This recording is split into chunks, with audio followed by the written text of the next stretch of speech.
Republican আইন প্রণেতাদের উদ্দেশ্যে মঙ্গলবার দেওয়া বক্তব্যে মার্কিন প্রেসিডেন্ট ডোনাল্ড ট্রাম্প ভেনেজুয়েলার প্রেসিডেন্ট নিকোলাস মাদুরোর গ্রেপ্তার বিষয়টি তুলে ধরেন।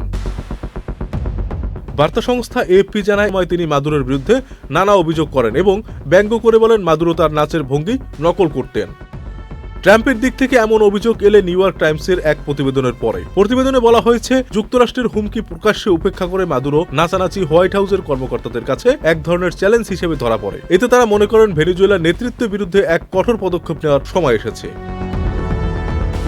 ওয়াশিংটনের কেনেডি আর্টস সেন্টারের আইন প্রণেতাদের উদ্দেশ্যে ট্রাম্প বলেন, তিনি মঞ্চে উঠে আমার নাচ একটু নকল করার চেষ্টা করতেন।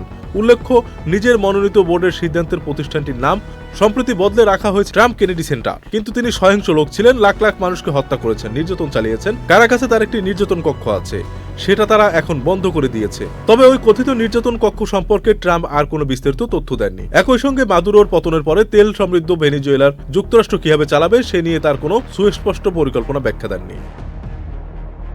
2025 সালের শেষের দিকে ক্যারিবীয় অঞ্চলে মার্কিন বাহিনী জড়ো হতে থাকলে বামপন্থী নেতা মাদুরো নিয়মিত মঞ্চে উঠে নো ওয়ার ইএসপি স্লোগানের গানের সঙ্গে নাচতে দেখা যেত। ট্রাম্প নিজে অবশ্য তার সমাবেশগুলোতে ওয়াইএমসিএ ডিজে গানে নাচতেন।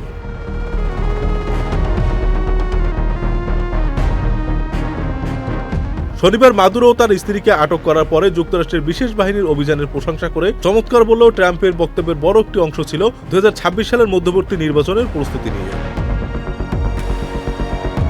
৭৯ বছর বয়সী ট্রাম্প কংগ্রেসের নিয়ন্ত্রণ কার হাতে যাবে তা নির্ধারণকারী নভেম্বরের গুরুত্বপূর্ণ নির্বাচনের আগে নিজের নীতিগত অগ্রাধিকার তালিকা তুলে ধরতে গিয়ে আবারও তার নাচ ও অন্যান্য ভঙ্গির প্রসঙ্গে ফিরে যান। ট্রাম্প জানান, স্ত্রী মেলানিয়া ট্রাম্পের নাচ পছন্দ করেন না।